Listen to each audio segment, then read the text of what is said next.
হে নবীর উম্মতের দল, মানুষের জীবন গুনাহে জর্জরিত এমন কোনো মানুষ নাই যার জীবনে কোনো গুনাহ নাই, যার জিন্দিগিতে কোনো গুনাহ নাই। একমাত্র নবী রাসূলদের সুমহান জামাত ব্যতীত। কেননা সমস্ত আম্বিয়া কালাম নবুয়তের আগে ও পরে সব ধরনের গুনাহ থেকে মুক্ত থাকেন। কেননা সমস্ত নবীগণ মাসুম, নিষ্পাপ। ইচ্ছায় অনিচ্ছায় কোনো গুনাহ তাদের থেকে সংগঠিত হয় না, হতেও পারে না। কিন্তু আমরা যারা সাধারণ মানুষ, আমাদের দ্বারা গুনাহ সংগঠিত হতে পারে, আমাদের দ্বারা গুনাহ হতে পারে। এটা অস্বাভাবিক কিছু নয়, আশ্চর্যের বিষয় নয়। আশ্চর্যের বিষয় হলো গুনাহ করার পর গুনার উপর অটল থাকা, অবিচল থাকা, তওবা না করা। এই জন্য আল্লাহ তাআলা কোরআনুল কারিমে বারবার তার বান্দা বান্দিকে তওবার প্রতি উদ্যত করেছেন। আল্লাহ তাআলা বলেন, ইয়া আইয়ুহাল্লাযীনা আমানু তুবু ইলাল্লাহি তাওবাতান নাসুহা আসা রাব্বুকুম ওয়া ইউদখিলাকুম জান্নাতিন তাজরি মিন তাহতিহাল আনহার। আল্লাহ তাআলা বলেন, হে ঈমানদারগণ, তোমরা আমি আল্লাহর কাছে তওবা করো, আন্তরিক তওবা। আশা করা যায় তোমাদের রব তোমাদের গুনাহ মিটিয়ে দিবেন। আসা রাব্বুকুম আন ইউকাফিরা আনকুম, আশা করা যায় তোমাদের রব তোমাদের গুনাহ মিটিয়ে দিবেন। ওয়া ইউদখিলাকুম জান্নাতিন তাজরি মিন তাহতিহাল আনহার, আর তোমাদেরকে এমন জান্নাতে প্রবেশ করাইবেন যেই জান্নাতের নিচে দিয়ে ঝর্ণা প্রবাহিত হবে। জুড়ে বলুন সুবহানাল্লাহ। আল্লাহ তাআলা বলেন, তুবু ইলাল্লাহি জামিআ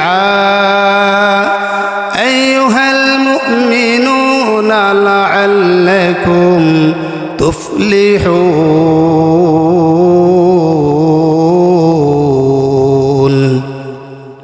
হে মুমিন, হে মুমিন, তোমরা আল্লাহর কাছে তওবা করো। হে মুমিন, তোমরা সকলে আল্লাহর কাছে তওবা করো, যাতে তোমরা সফল কাম হতে পারো, যাতে তোমরা কামিয়াব হতে পারো। আল্লাহ তাআলা বলেন, কুল ইয়া ইবাদিয়াল্লাযীনা আসরাফু আলা আনফুসিহিম লা তাকনাতু মির রাহমাতিল্লাহ ইন্নাল্লাহা ইয়াগফিরুয যুনুবা জামিআ ইন্নাহু হুয়াল গফুরুর রহিম। আল্লাহ তাআলা বলেন, হে আমার হাবিব, আপনি বলুন।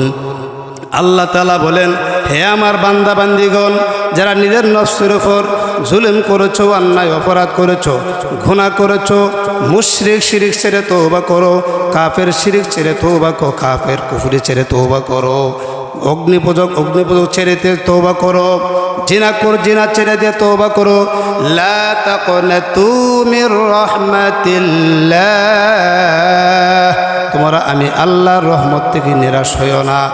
ইন্নাল্লাহা ইয়াগফিরুয যুনুবা জামিআ, নিশ্চয় আমি আল্লাহ তোমাদের জিন্দেগীর সমস্ত গুনাহ মাফ করে দেব।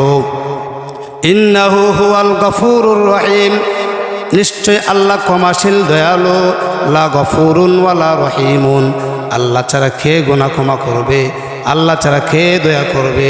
হে নবীর উম্মতের দল, হে আল্লাহর গোলাম, এই সমস্ত আয়াত দ্বারা বোঝা যায় গুনার সাথে মানুষের ফিতরতের সম্পর্ক রয়েছে, জন্মগত সম্পর্ক রয়েছে। গুনাহ করার প্রবণতা মানুষের স্বভাবের মধ্যে রয়েছে। গুনাহ মানুষের দ্বারা সংগঠিত হওয়া, অপরাধ মানুষের দ্বারা সংগঠিত হওয়া এটা আশ্চর্যের বিষয় নয়, অস্বাভাবিক বিষয় নয়, বরং আশ্চর্যের বিষয় হচ্ছে অস্বাভাবিক বিষয় হচ্ছে গুনাহ করার পর তওবা না করা, গুনাহ করার পর অটল থাকা, তওবা না করা। এই জন্য আল্লাহ তাআলা বারবার কোরআনুল কারীমে বলেন, হে আমার বান্দা বান্দিগণ, তোমরা আমি আল্লাহর কাছে তওবা করো, আন্তরিক তওবা করো। যে যারা নিজের নফসের উপর জুলুম করেছো, অন্যায় অপরাধ করেছো, গুনাহ করেছো, নিজের নফসের উপর জুলুম করেছো, তোমরা আমি আল্লাহর কাছে তওবা করো। আমি আল্লাহ তোমাদের জিন্দেগির সমস্ত গুনাহ মাফ করে দিব। মানুষ যত বড় অপরাধী হোক না কেন, যত বড় গুনাহ করুক না কেন, যত বড় অপরাধ করুক না কেন, আল্লাহর দরবারে তার ক্ষমার দরজা সর্বদা উন্মুক্ত। জোরে বলুন সুবহানাল্লাহ। এই জন্য মৃত্যুর আগ মুহূর্তে যদি যত বড় পাপিষ্ঠ হোক না কেন, মৃত্যুর আগ মুহূর্তে যদি সে খাঁটি অন্তরে তওবা করে, আল্লাহ তাআলা তার জিন্দেগির সমস্ত গুনাহ মাফ করে দিবেন। জোরে বলুন সুবহানাল্লাহ। এই জন্য প্রয়োজন হচ্ছে এক মনে এক ধ্যানে আল্লাহর দরবারে গুনার জন্য ক্ষমা প্রার্থনা করা, তওবা করা, ইস্তিগফার করা, আল্লাহর দরবারে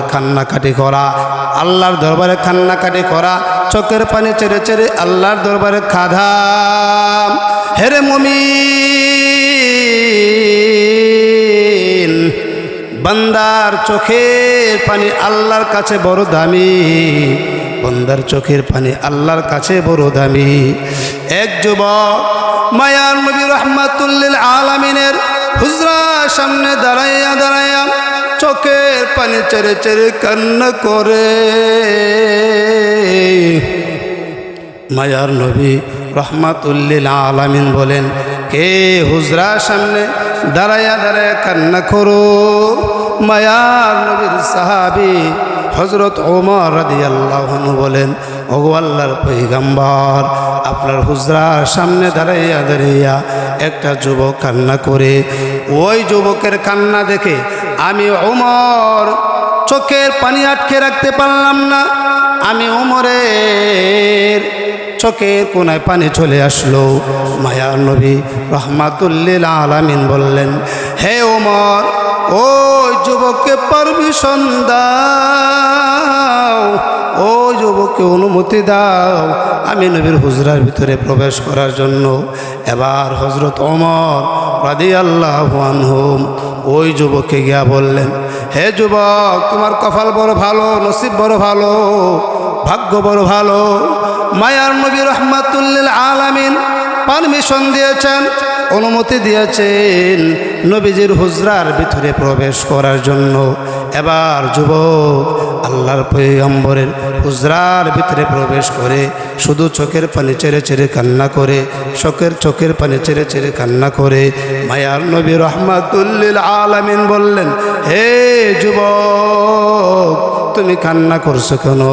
বলো তুমি কি অপরাধ করেছো, কি অন্যায় করেছো? যুবকে কোনো কথা বলে না, শুধু কান্দে আর কান্দে, শুধু কান্দে আর কান্দে।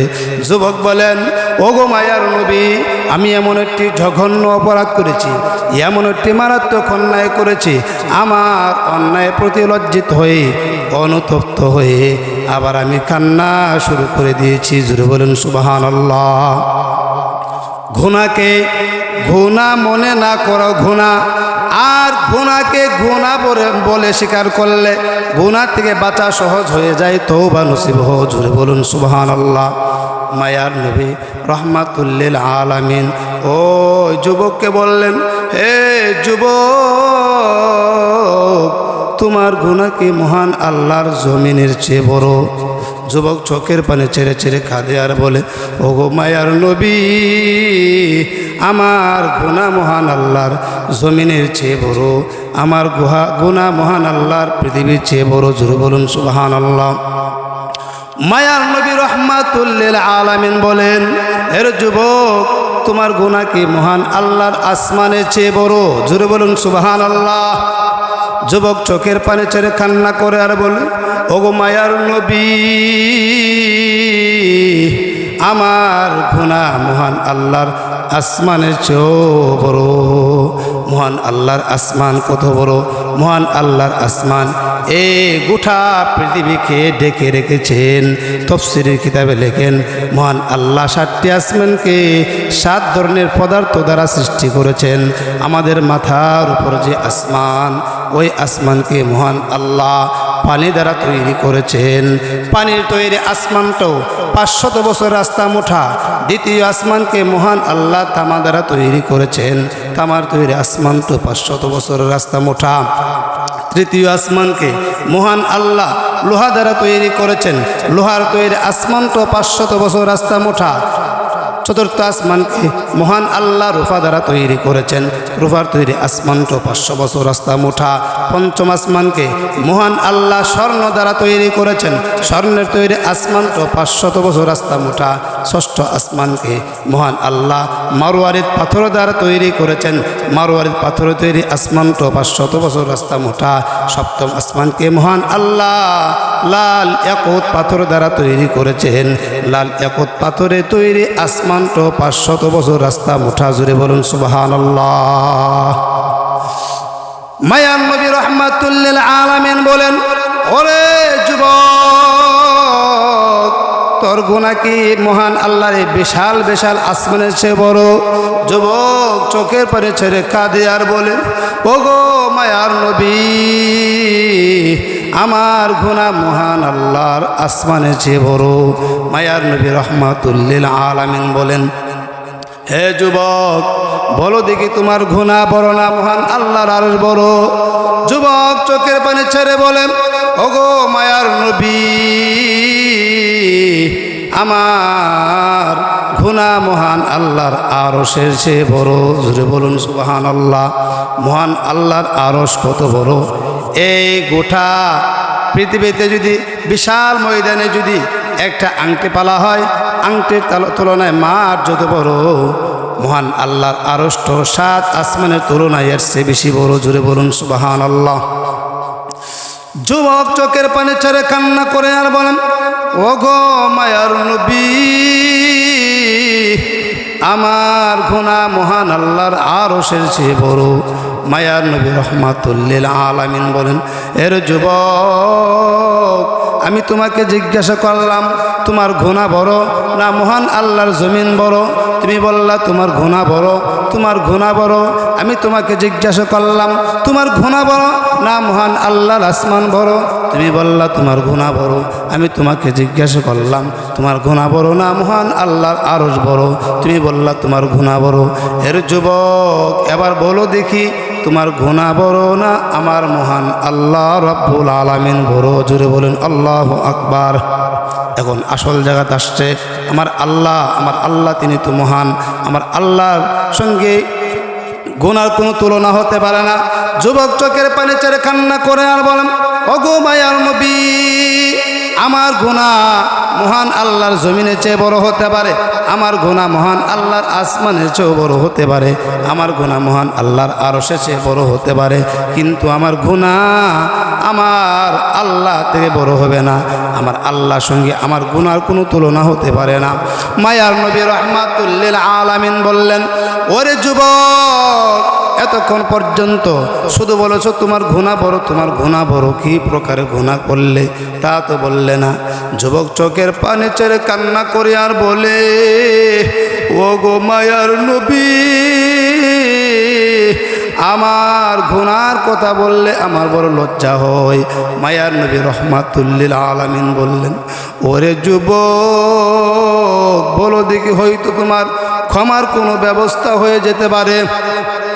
যুবক চোখের পানি ছেড়ে কান্না করে আর বলে, ও গো মায়ার নবী, আমি 1 বছর 2 বছর নয়, আমি 7টি বছর ধরে কাফনা কাপড় চুরি করেছি। আজ 3 দিন হয়ে গেছে একজন মদিনার আনসারী রূপসী যুবতী মহিলা মারা গেছে। আমি রাত্রিবেলায় আমি ওই মহিলার কাফনা কাপড় আনার জন্য চলে গেলাম। ওই রাত্রিতে ওই মহিলার কাফনা কাপড়, ওই মহিলার কবর খনন করে ওই মহিলার দেহ থেকে যখন কাফনা কাপড় নিয়ে বাড়ি দিয়ে রওনা হয়ে গেলাম, এমনি রাস্তার মধ্যে 2টা দুশ্মন, 2টা শত্রু আমাকে পাকড়াও করেছে। একটা হচ্ছে আমার নফসে আম্মারার কাজ হলো করে লাও সেরে লাও। একটা শয়তান হচ্ছে, আর একটা দুশ্মন হচ্ছে মিস্টার ইবলিস শয়তান। শয়তান মানুষের বন্ধু না শত্রু? শয়তান মানুষের ভালো কল্যাণ না, শয়তান মানুষের ভালো কল্যাণ চাই না, শয়তান মানুষের প্রকাশ্য শত্রু। জোরে বলুন ঠিক কিনা? আল্লাহ তাআলা বলেন, ইন্নাশ শাইতানা লিল ইনসানি আদুউম মুবিন।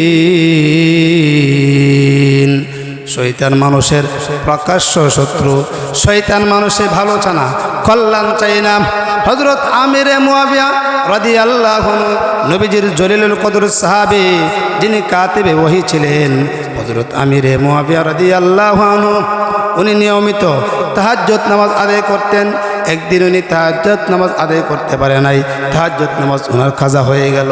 তখন তাহাজ্জুদ নামাজ না পড়ার কারণে উনি এমন কান্না দিয়েছেন, উনি তাহাজ্জুদ পড়লে যেই সওয়াব পাইতো, ওনার কান্নার বদলতে আল্লাহ তাআলা এর চেয়ে বেশি সওয়াব ওনার আমলনামা দান করলেন। পরে রাত্রে যখন হযরত আমিরে মুয়াবিয়া রাদিয়াল্লাহু আনহু ঘুমালেন, তখন তাহাজ্জুদের সময় যখন হয়ে গেল, শয়তান গিয়ে বলল, গো আল্লাহর নবীর সাহাবী আমিরে মুয়াবিয়া, তাহাজ্জুদের সময় হয়েছে, আপনি কি তাহাজ্জুদ পড়বেন না? উঠুন, তাহাজ্জুদের সময় হয়েছে। তখন আমিরে মুয়াবিয়া রাদিয়াল্লাহু আনহু বললেন, তাহাজ্জুদ পর্ব পরে আগে বলো তোমার পরিচয়, তুমি কে, তোমার পরিচয় কি? তখন সে বলল, আমি মিস্টার ইবলিস শয়তান। হযরত আমিরে মুয়াবিয়া রাদিয়াল্লাহু আনহু বললেন, শয়তান তো মানুষের ভালো কল্যাণ চাই না, তুমি কেন আসছো আমাকে ঘুম থেকে জাগানোর জন্য? তুমি তো আমার ভালো চাও না, কল্যাণ চাও না, কেন আসছো? শয়তান বলল, হুজুর আপনি আগে নামাজ পড়েন, তারপরে বলবো। হযরত আমিরে মুয়াবিয়া রাদিয়াল্লাহু আনহু বলেন, না আগে বলো তারপরে নামাজ পড়বো। তখন শয়তান বলল, হুজুর আমিও আপনার ভালো চাই না, কল্যাণ চাই না।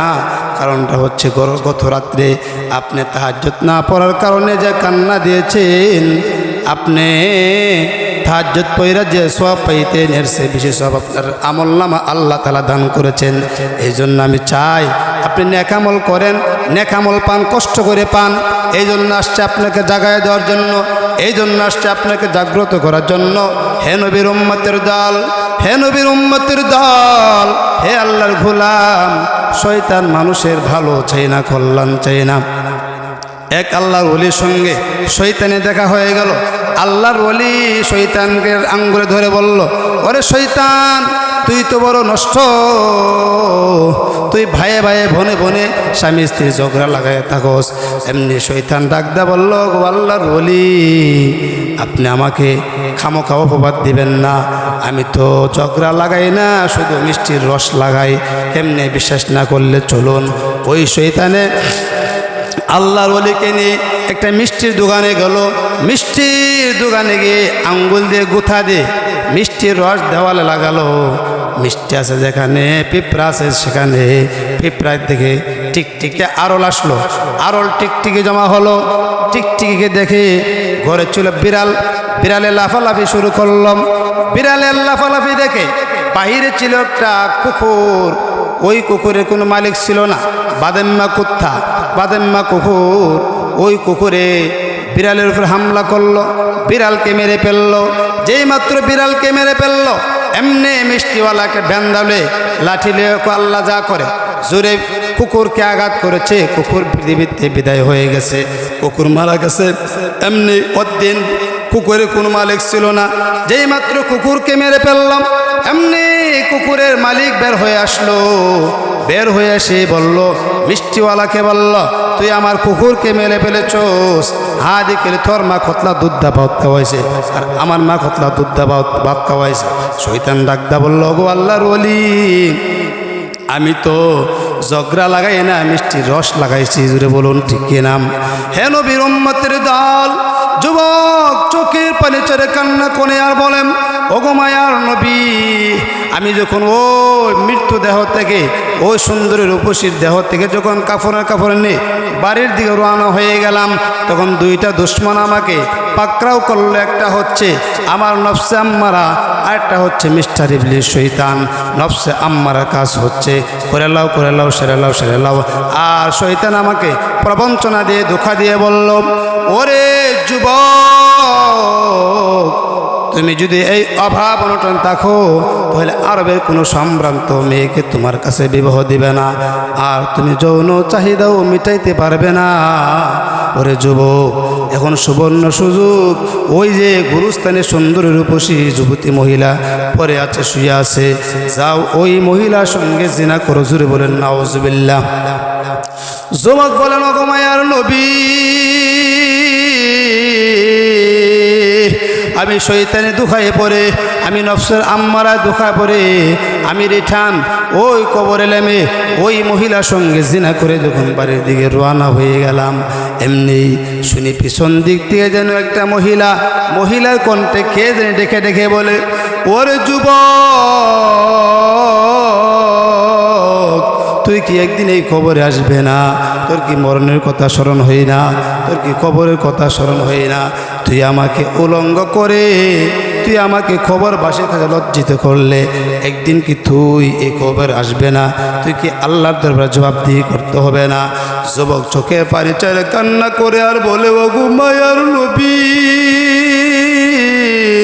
আমি পিছন দিক দিয়ে তাকায় দেখি ওই মহিলাটা অন্য কেহ নয়, যেই মহিলার সঙ্গে জিনা করেছিলাম ওই মহিলাটা এই কথাগুলো বলে আবার কবরেরই টান চলে গেছে।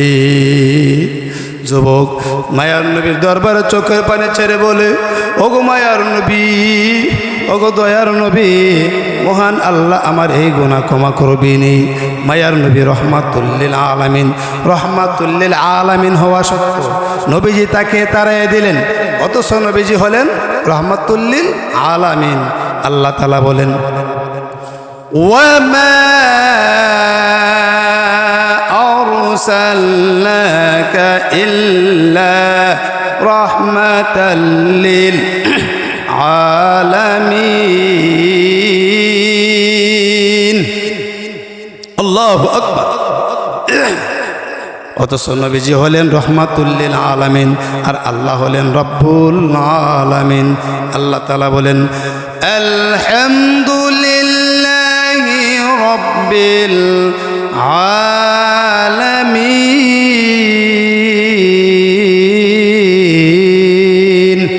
আল্লাহ হলেন রব্বুল আলামিন। কিন্তু নবীজি রহমাতুল্লিল আলামিন হওয়া সত্ত্বেও ও যুবককে ধমক দিয়ে তাড়াইয়া দিলেন আর বললেন, পাপিষ্ঠ গুনাহগার, তোর মতো গুনাহগারকে আল্লাহ ক্ষমা করবে না।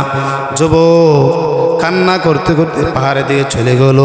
পাহাড়ে গিয়ে আল্লাহর দরবারে কান্না করে আর বলে, ওগো আসমানের মালিক, আমি গুনাহগার, তুমি গফফার, তুমি আমার জিন্দেগীর সমস্ত গুনাহ মাফ করিয়া দাও।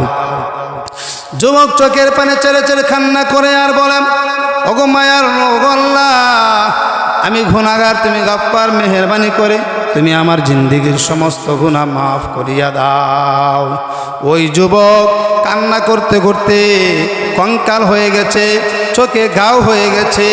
40 দিন ওই পাহাড়ে জঙ্গলে আল্লাহর দরবারে চোখের পানি ছেড়ে ছেড়ে কান্নাকাটি করতে লাগলেন। 40 দিন পর আল্লাহ তাআলা জিবরাইল ফেরেশতাকে মায়ার নবীর কাছে পাঠিয়ে দিলেন। জিবরাইল আলাইহিস সালাতু ওয়াস সালাম এসে বলেন, ওগো মায়ার নবী, আপনি কি এই আসমান জমিনের মালিক না আল্লাহ মালিক? মায়ার নবী বলেন, এই আসমান জমিনের মালিক তো আল্লাহ। জিবরাইল এসে বলেন, ওগো মায়ার নবী, তাহলে আপনি ওই যুবককে কেন তাড়াইয়া দিলেন? মহান আল্লাহ ওই যুবকের তওবা কবুল করে, ওই যুবকের কান্না কবুল করে, ওই যুবকের জিন্দেগীর সমস্ত গুনাহ মাফ করে দিয়েছেন। জোরে বলুন সুবহানাল্লাহ। এই জন্য আল্লাহ তাআলা বলেন, ফাল্যাদহাকু কালিলা ওয়ালইয়াবকু কাসীরা। আল্লাহ তাআলা বলেন, হে আমার বান্দা বান্দি, বেশি বেশি কান্না করো, বেশি বেশি কান্না করো, কম হাসো, কাঁদলে গুনাহ মাফ হয়, অন্তর পরিষ্কার হয়। মায়ার নবী রহমাতুল্লিল আলামিন বলেন, মান বাকা মিন খাশিয়াতিল্লাহি হারামাল্লাহু আলাইহিন নার। যেই ব্যক্তি আল্লাহর ভয়ে কাঁদে, আল্লাহ তাআলা তার জন্য জাহান্নামের আগুন হারাম করিয়া দেন। মায়ার নবী রাহমাতুল লিল আলামিন বলেন, লা ইয়ালজুন নার আহাদুন বাকা মিন খাশিয়াতিল্লাহ, যেই ব্যক্তি আল্লাহর ভয়ে কাঁদে, গাভীর স্তন হতে দুধ দোহন করার পর যদি উহা গাভীর স্তনে দুধ ঢুকানো সম্ভব হয়, তবু আল্লাহর ভয়ে কান্নাকারী ব্যক্তি দুজকে দেওয়া সম্ভব নয়। জুড়ে বলুন সুবহানাল্লাহ। মায়ার নবী রাহমাতুল লিল আলামিন বলেন, দামাতুল আসি তুতফি গদাবার রাব, গুনাহগার বান্দার চোখের পানি আল্লাহর গুসা রাগকে ঠান্ডা করিয়া দে।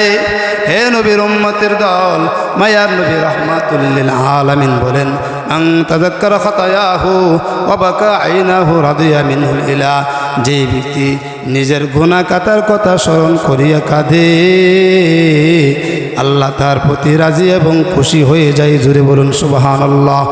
মায়ার নবী রাহমাতুল লিল আলামিন বলেন, মা জারাফাত আইনাহু মিন খাশিয়াতিল্লাহি কানা লাহু বিকুল্লি কতরাতিন মিন দুমুইহি মিসলু জাবালিন উহুদিন ফি মিজানিহি ওয়া লাহু বিকুল্লি কতরাতিন আইনুন ফিল জান্নাতি আলা হাফাতিহা আল মাদাইন ওয়াল কুসুর মা লা আইনুন রাআত ওয়া লা উযুনুন সামিআত ওয়া লা খাতারা আলা কলবি বাশার।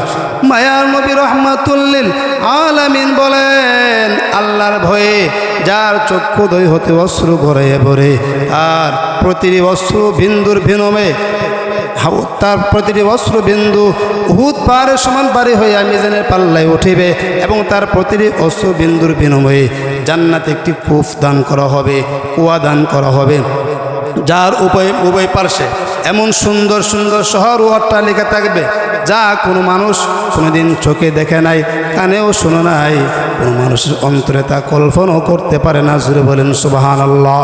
মায়ার নবী রাহমাতুল লিল আলামিন বলেন, হুররিমাতিন নারু আলা সালাসাতি আয়ুন, আইনুন বাকাত মিন খাশিয়াতিল্লাহ ওয়া আইনুন সাহারাত ফি সাবিলিল্লাহ ওয়া আইনুন গাদ্দাত আন মাহারিমিল্লাহ।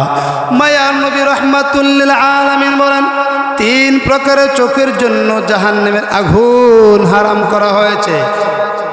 এক নাম্বার হলো আইনুন বাকাত মিন খাশিয়াতিল্লাহ, ওই চক্ষু যেই চক্ষু আল্লাহর ভয়ে কান্না করে। দুই নাম্বার হলো ওয়াইনুন সাহারাত ফি সাবিলিল্লাহ, ওই চক্ষু যেই চক্ষু রাতের আরাম হারাম করিয়া ইবাদত বন্দি করে। তিন নাম্বার হলো ওয়াইনুন গাদ্দাত আন মাহারিমিল্লাহ, ওই চক্ষু যেই চক্ষু হারাম জিনিসের প্রতি দৃষ্টি দেওয়া হতে আত্মরক্ষা করে, হারাম জিনিসের প্রতি দৃষ্টি দেওয়া হতে যে চক্ষু বিরত থাকে। হে নবীর উম্মতের দল, মায়ার নবী বলেন, এক নাম্বার হচ্ছে নাম্বার ওয়ান আইনুন বাকাত মিন খাশিয়াতিল্লাহ, ওই চক্ষু যে চক্ষু আল্লাহর ভয়ে কান্না করে। আল্লাহর ভয় বড় দামি জিনিস, আল্লাহর ভয় বড় দামি জিনিস, বড় মেডিসিন। গুনাহ মাফের জন্য আল্লাহর ভয় সবচেয়ে বড় দামি জিনিস। হে নবীর উম্মতের দল, একদিন হযরত খাদিজাতুল কুবরা রাদিয়াল্লাহু আনহা ফজরের নামাজের পর জিকিরে পড়বে, কবরের মুরাকাবা করে জমিনে পড়ে ঘোরাঘুরি করে কান্নাকাটি করতে লাগলেন। এমন সময় হযরত ফাতেমা রাদিয়াল্লাহু আনহা মা জননীর কান্না দেখে দৌড়ে গেলেন কাবা ঘরে, গিয়া দেখেন ওই কাবা ঘরে মায়ার নবীও মুরাকাবা হালতে আছে। হযরত ফাতেমা রাদিয়াল্লাহু আনহা আল্লাহর নবীকে জামা দিয়ে টানতে লাগলেন আর বলতে লাগলেন, ওগো আব্বাজান, আমার আম্মা জমিনে পড়ে ঘোরাঘুরি করে কান্না করতেছে। হযরত আল্লাহর পয়গম্বর এসে হযরত খাদিজাতুল কুবরাকে বললেন, হে খাদিজা, তুমি এমনভাবে কান্না করিও না, তোমার কান্না আমার ফাতেমা সইতে পারে না। হযরত খাদিজাতুল কুবরা রাদিয়াল্লাহু আনহা বলেন, ওগো মায়ার নবী, আপনি তো বলেছেন জিকিরে পড়বে কবরের মুরাকাবা করার জন্য।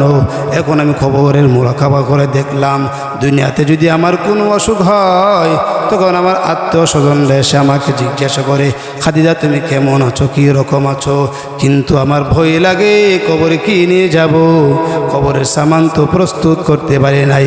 ওই কবরে চলে গেলে কেহ তো আমার খবর লইবে না, কেউ তো আমার খোঁজ খবর নেবে না একমাত্র আল্লাহ রাব্বুল আলামিন ছাড়া। জুড়ে বলুন সুবহানাল্লাহ। মায়ার নবী রাহমাতুল লিল আলামিন বললেন, হে খাদিজা, তুমি এমনভাবে কান্না করিও না, তোমার কান্নার কারণে আমার মা ফাতেমা পাগলের মতো হইরান পেরেশান হয়ে কাঁদে। আমি তার কান্না বরদাস্ত করতে পারি না, আমি তার কান্না সইতে পারি না। হযরত খাদিজাতুল কুবরা রাদিয়াল্লাহু আনহা বলেন, ওগো মায়ার নবী,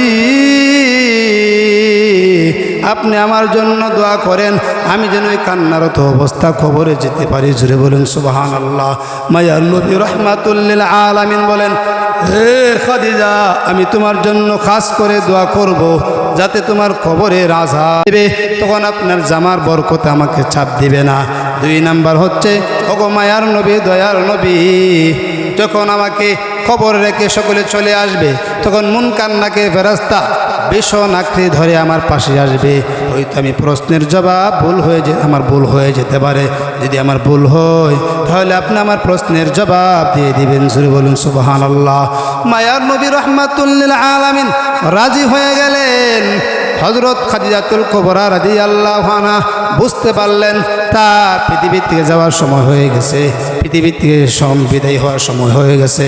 হযরত খাদিজাতুল কুবরা রাদিয়াল্লাহু আনহা মায়ার নবীর দরবারে হাজির হয়ে বললেন, ওগো মায়ার নবী, দয়ার নবী, দীর্ঘ 25 বছর পর্যন্ত জেনে না জেনে কত অন্যায় অপরাধ করেছি, আপনি আমাকে মাফ করে দিবেন, আমি দুনিয়াতে বিদায় হয়ে যাচ্ছি।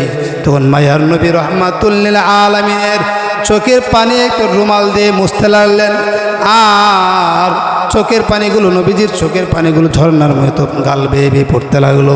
নবীজি চোখের পানিগুলো একটু রুমাল দিয়ে মুছতে লাগলেন। হযরত খাদিজাতুল কুবরা রাদিয়াল্লাহু আনহা বলেন, ওগো মায়ার নবী, দয়ার নবী,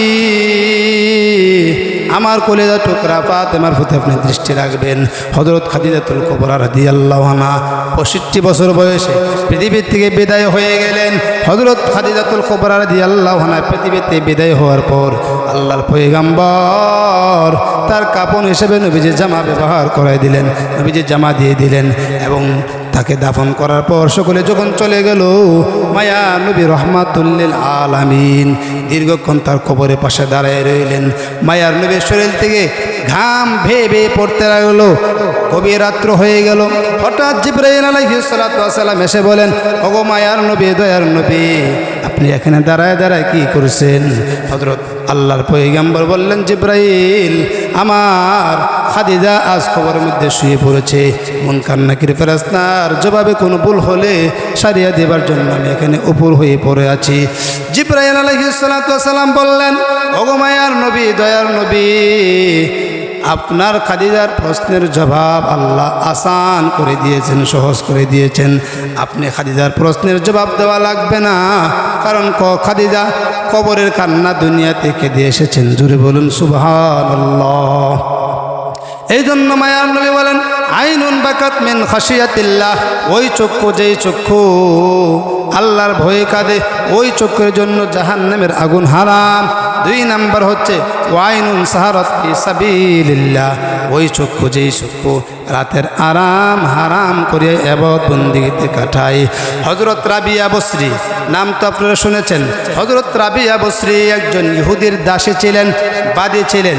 হযরত রাবিয়া বসরি সারাদিন রোজা রাখতেন আর ওই ইহুদির কাজ করতেন।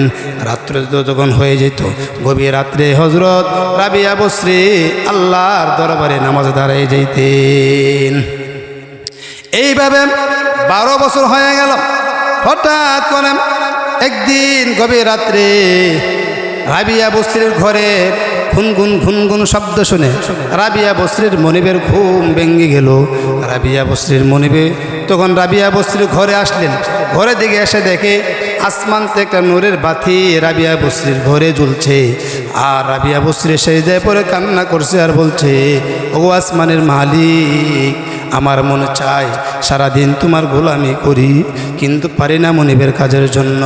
ওগো আসমানের মালিক, আপনি আমার প্রতি রাগ হইয়েন না, আপনি আমার প্রতি গুসা করিয়েন না, আপনি আমার জিন্দগির সমস্ত গুনাহ মাফ করিয়ে দাও।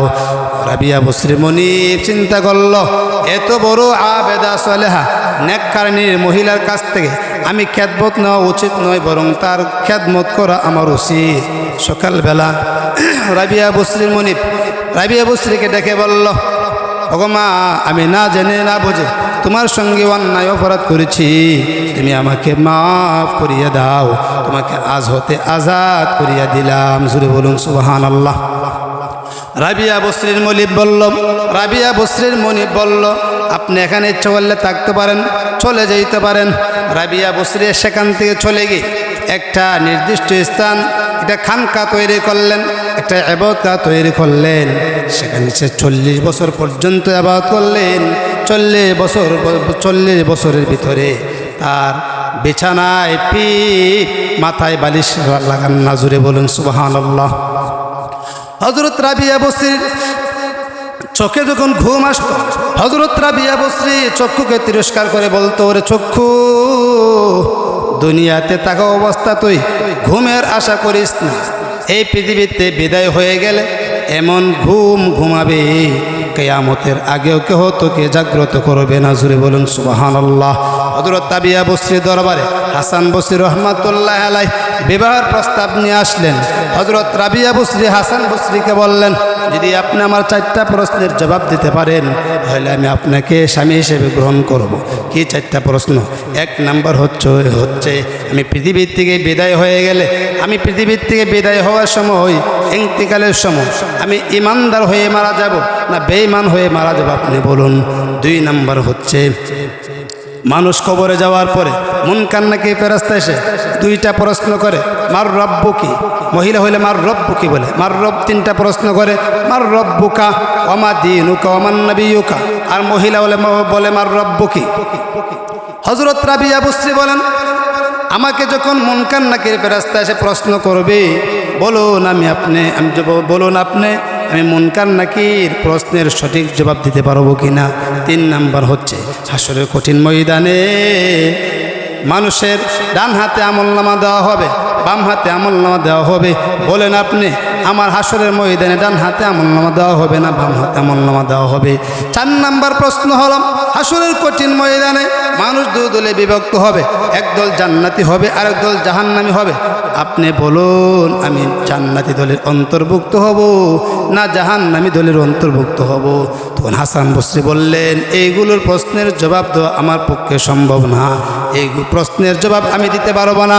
রাবিয়া বসরি বললেন, তাহলে আমি আপনাকে স্বামী হিসেবে গ্রহণ করতে পারবো না। আমার অন্তরে আমার মৌলার মহব্বত ভালোবাসা ঢুকেছি, আমি চাই আমার অন্তরে মৌলা ছাড়া আর কারো ভালোবাসা অন্তরে ঢুকাতে চাই না। জুড়ে বলুন সুবহানাল্লাহ। ওই রাবিয়া বসরি কবরে যাওয়ার পরে মুনকার নাকির ফেরেশতা চলে আসলেন।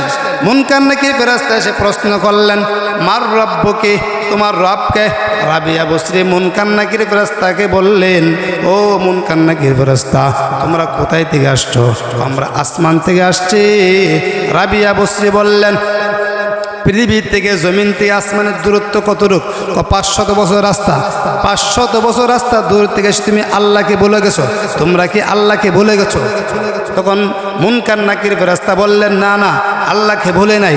এমনি রাবিয়া বসরি বলল, আমি সারাটা জীবন আল্লাহর গোলামি করেছি, ইবাদতবন্দি করেছি, মাত্র পৃথিবীর থেকে 3.5 হাত মাটির নিচে আসছি, আমি কি আল্লাহকে বলে গেছি?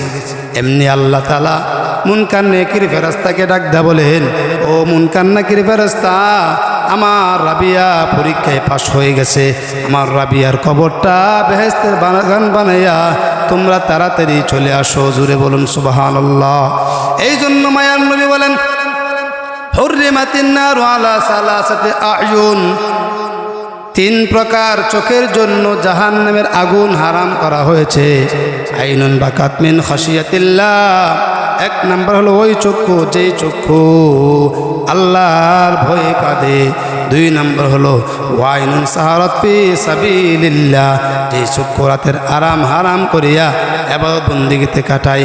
3 নাম্বার হচ্ছে ওয়াইনুন গদ্দাত আন মাহারিমিল্লাহ, ওই চক্ষু যে চক্ষু হারাম জিনিসের প্রতি দৃষ্টি দেওয়া হতে বিরত থাকে, ওই চোখের জন্য জাহান্নামের আগুন হারাম করা হয়েছে। আল্লাহ তাআলা আমাদের সকলকে খাঁটিভাবে আল্লাহর দরবারে তওবা করে কান্নাকাটি করে দুনিয়াতে যাওয়ার তৌফিক দান করো। সকলে আমিন।